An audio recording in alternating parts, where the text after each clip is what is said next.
Ahibati fillah, tatkala Allah Jalla Jalaluhu menciptakan manusia, Allah tidak meletakkan manusia itu di bumi ini. Allah letakkan di surga. Allah perkenankan bagi Adam alaihissalam untuk menikmati segala yang ada di surga bersama istrinya Hawa. Ada satu aturan, satu, ketika berada dalam surga.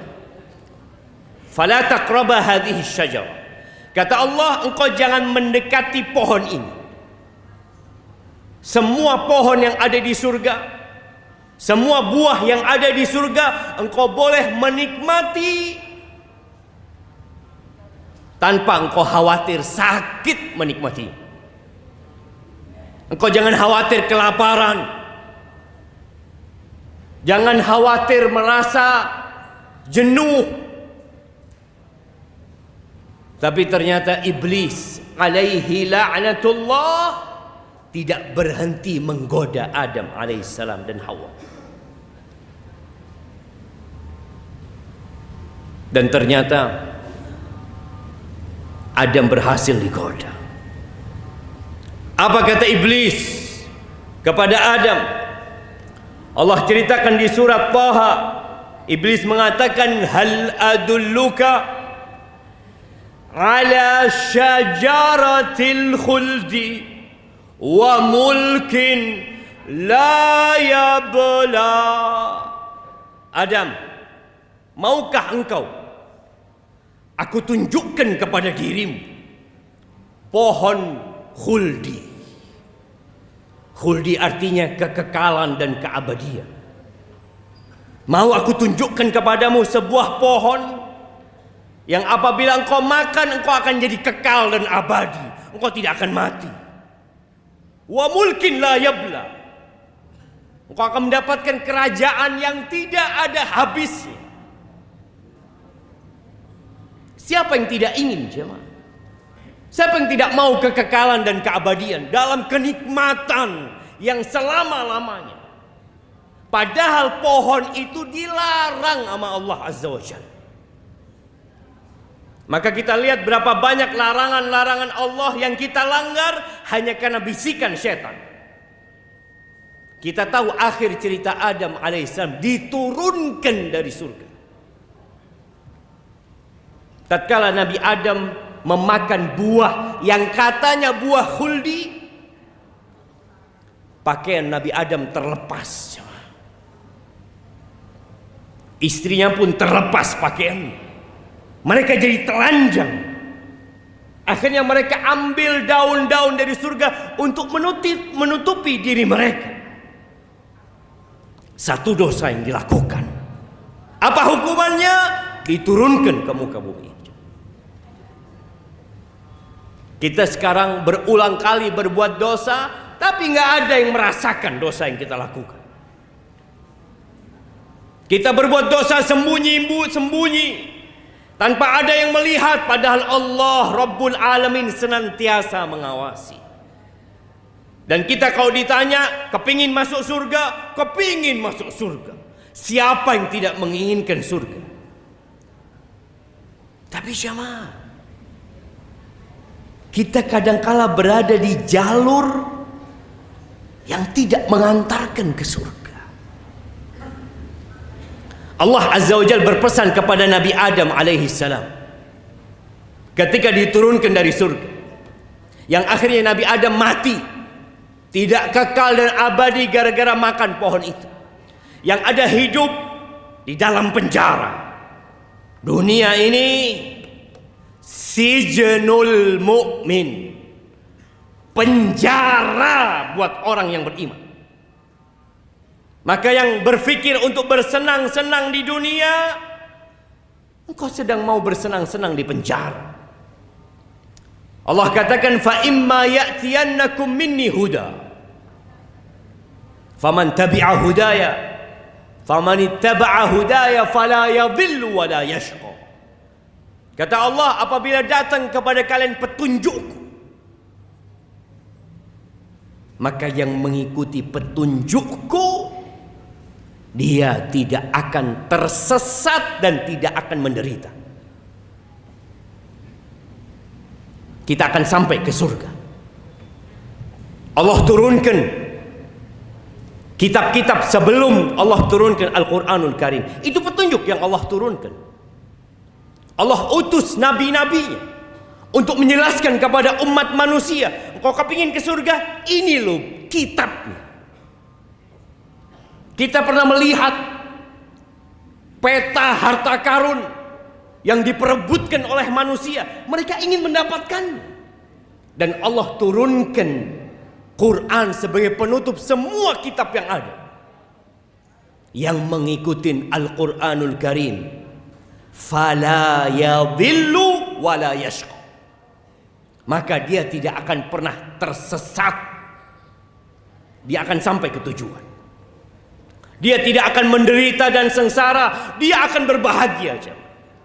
Yang perlu kita tanyakan, berapa banyak kita membaca Al-Quranul Karim? Tanyakan kepada diri kita. Hari ini berapa lembar yang kita baca? Berapa jam yang kita habiskan untuk membaca kitab yang bakal mengantarkan kita ke surga Allah Azza wa Jalla? Yang Allah katakan, "Dzalikal kitab la raiba fi." Itu kitab nggak ada keraguan sedikit pun di dalam. Hudan lil muttaqin.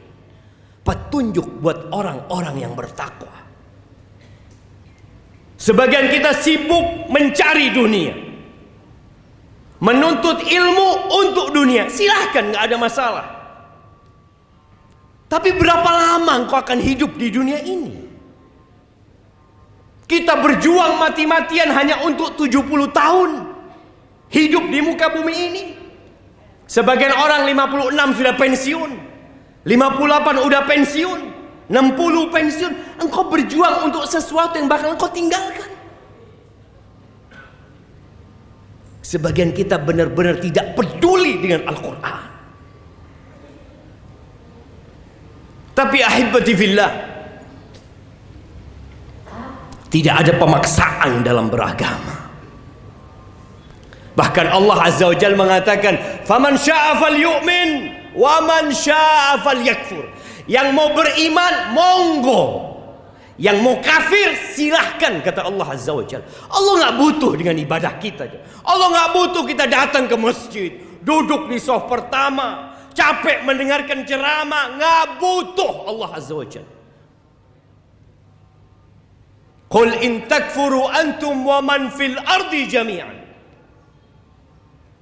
Kalau kalian semua kafir dan semua penduduk bumi ini kafir, Allah itu maha kaya, tidak butuh dengan ibadah kita. Kita yang butuh untuk kembali ke surga Allah Azza wa Jalla.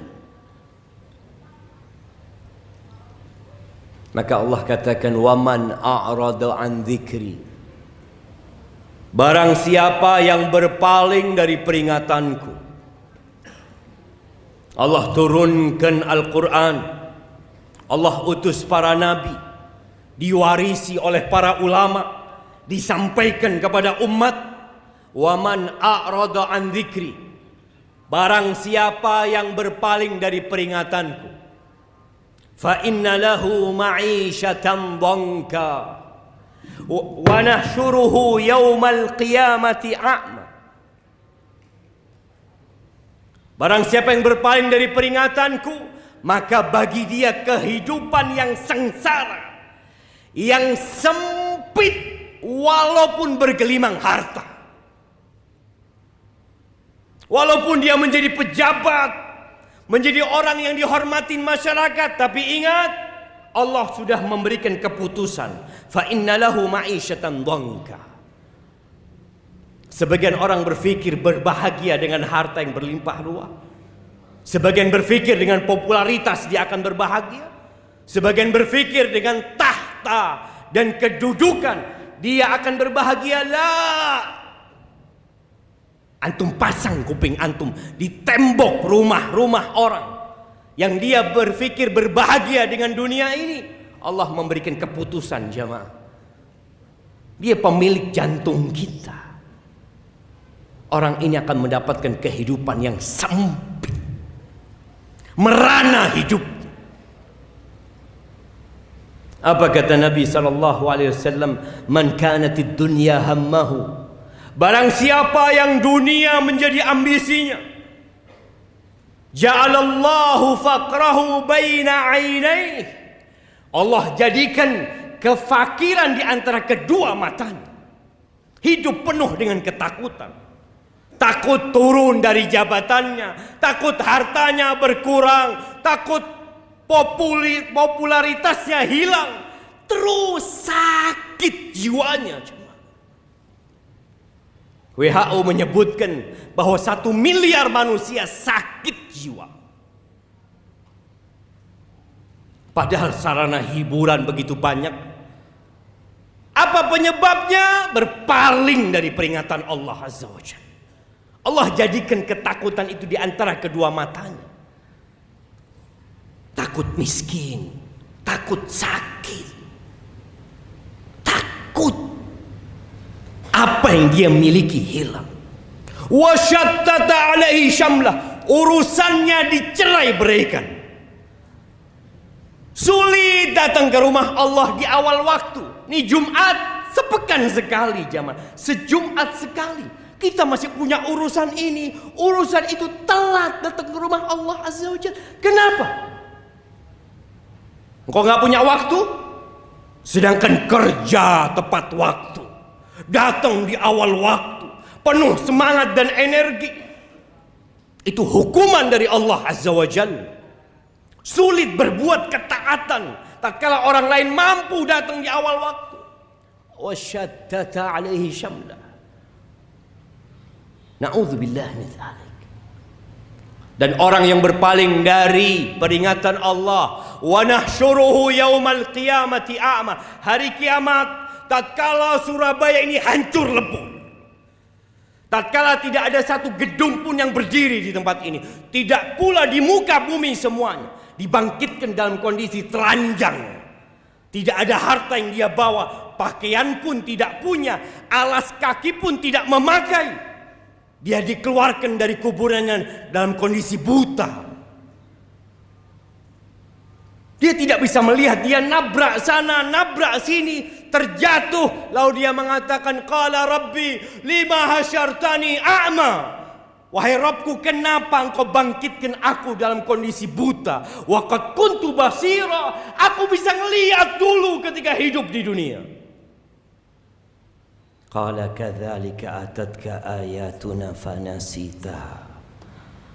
Wa kadzalika al-yawma tunsa. Engkau tahu sebabnya? Dulu ketika datang ayat-ayat kami dibacakan kepadamu, engkau abaikan, engkau anggap tidak penting, engkau lupakan, dan hari ini engkau diabaikan. Maka ahibati fillah, kita perlu baca Al-Quran supaya kita tahu jalan yang mengantarkan kita untuk balik ke surga Allah. Dunia ini semakin tua, tapi dia semakin menggoda. 1444 tahun yang lalu, Rasulullah sallallahu alaihi wasallam mengatakan, bu'ithu ana was-sa'a kahatain. Aku diutus dengan terjadinya kiamat seperti ini, kata Nabi SAW. Dan 1444 udah berlalu. Tanda-tanda kehancuran semakin terlihat. Di antaranya wayadharu zina, wayadharu zina, banyaknya perzinaan. Jemaah, nggak ada alasan ya, laki-laki berzina nggak ada alasan. Bagaimana dengan nafsu? Apa alasanmu? Allah sudah mengatakan dalam Al-Quranul Karim, fankihu ma taba lakum minan nisa mathna wa thulatha wa ruba' fa in khiftum alla ta'dilu fawahida aw ma malakat aymanukum. Allah sudah katakan, nikah,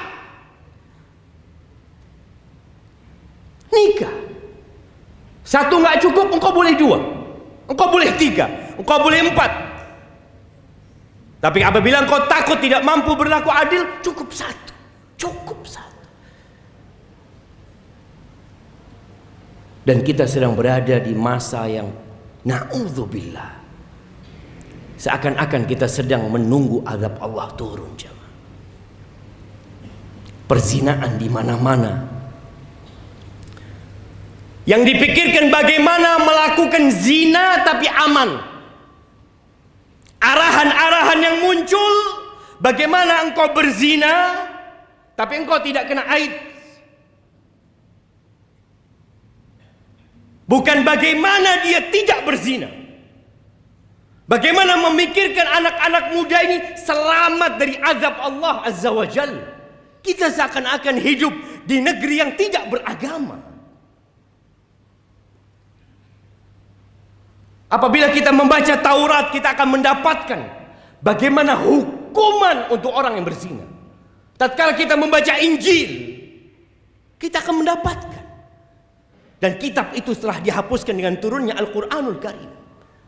Dan Allah mengatakan wala taqrabuz zina. Jangan mendekati zina. Jangan dekat-dekat. Innahu kana fahishatan wa sa'a sabila. Perzinaan itu adalah jalan yang menjijikkan, jemaah. Buruk perbuatan itu. Allah kasih yang halal. Allah kasih yang fresh. Engkau makan bangkai yang penuh dengan belatung. Orang tua membiarkan anak laki-lakinya berjalan dengan perempuan yang belum dia nikahi. Orang tua membiarkan anak perempuan dibawa oleh pacarnya. Mereka berpikir nanti menikah mereka. Ketika menikah selesai dosanya. Tidak, jemaah. Ana mengajak semuanya untuk kembali membaca kitab petunjuk. Sebagian kita sudah menghabiskan berjilid-jilid buku sehingga dia menjadi doktor, menjadi profesor, tapi dia belum menghatamkan Al-Quran dengan tafsirnya supaya dia tahu kenapa dia hidup dan bagaimana cara kita kembali ke surga Allah bersama keluarga kita.